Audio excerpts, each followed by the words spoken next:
رنگ ہے. تو نظام الدین اولیاء دوسرے سارے ولی ہوتے ہیں، نظام الدین تنہا اولیاء ہے. واہ واہ واہ واہ. اولیاء ولی کی جمع ہے، سمجھے؟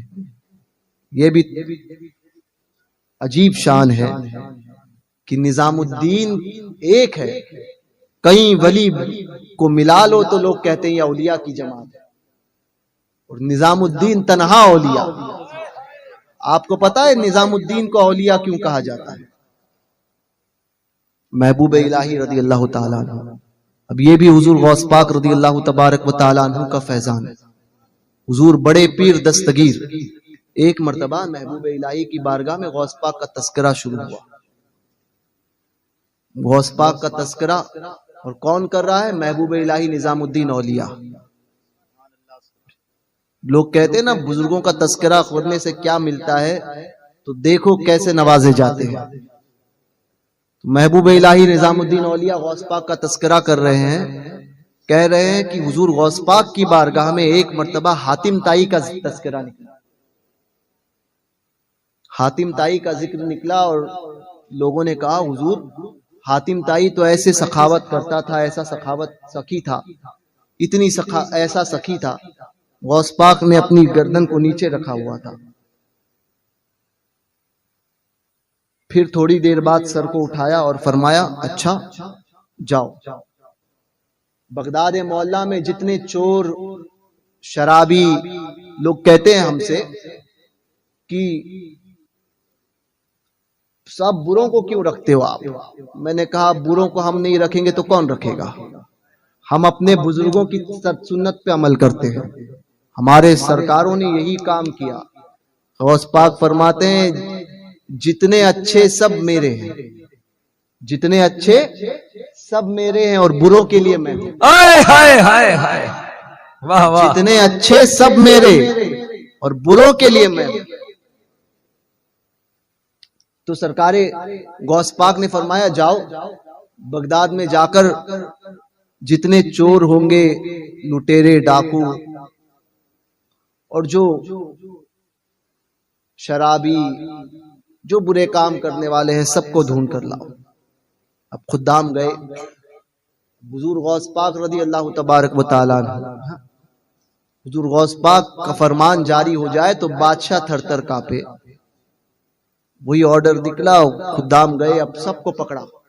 رات بھر جو ہے وہ جہاں پر جو ملتا، کوئی چور کوئی شرابی، سب کو پکڑ کر لایا گیا، سب گنہگار.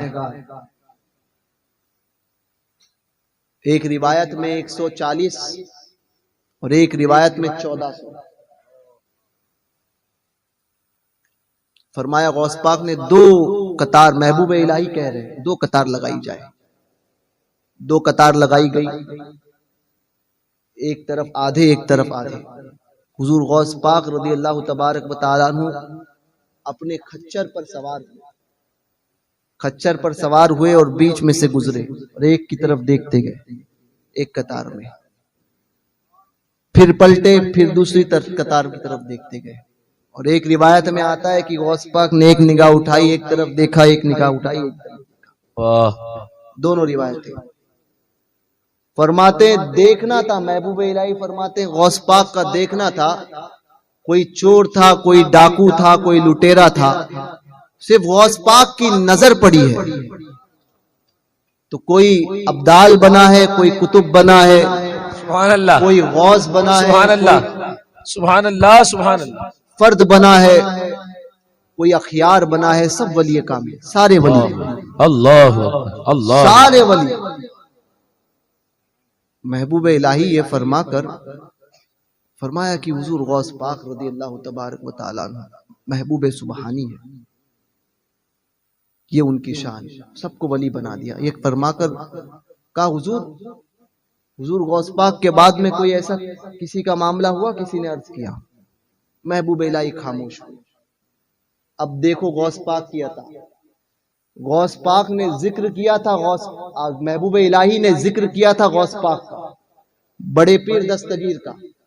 غوث پاک کی سخاوت کو بیان کیا کہ غوث پاک نگاہ اٹھا کر دیکھتے تو ولی بناتے تھے.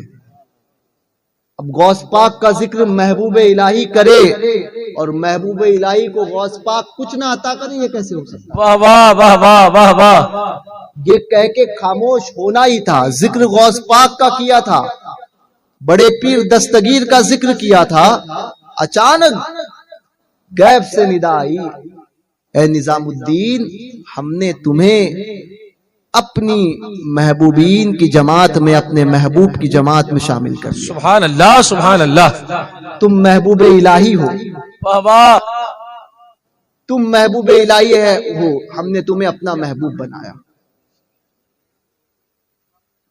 اور فرمایا کہ دیکھو اب تم نگاہ غوث پاک کی عطا دیکھو محبوب الہی پر، فرمایا کہ دیکھو نگاہ اٹھا کر اور کہو کہ اس کمان میں سے گزر جائے۔ یہ خاندیش میں اور دکن کے علاقے میں آپ لوگوں نے سنا ہے 1400 پالکیوں والا مسئلہ، کہ لوگ کہتے ہیں پالکی والے بزرگ ہیں 1400 پالکی میں، وہ کیسے ہوئے؟ فرماتے ہیں کہ محبوب الہی نے فرمایا کہ غوث پاک کا کرم مجھ پر ہوا، اللہ تبارک و تعالیٰ نے مجھے اپنا محبوب بنا دیا، آؤ جو ہمارے در کے کمان سے گزر جائے گا وہ سب ولی ہو جائے گی۔ تو بتاتے ہیں 1400 سے زائد لوگ گزرے تھے، تو کوئی غوث بنا، کوئی قطب بنا، کوئی ابدال بنا، سب ولی بن گئے۔ سبحان اللہ سبحان اللہ، انہی بزرگوں میں پھر دکن کی طرف ہجرت کرنا۔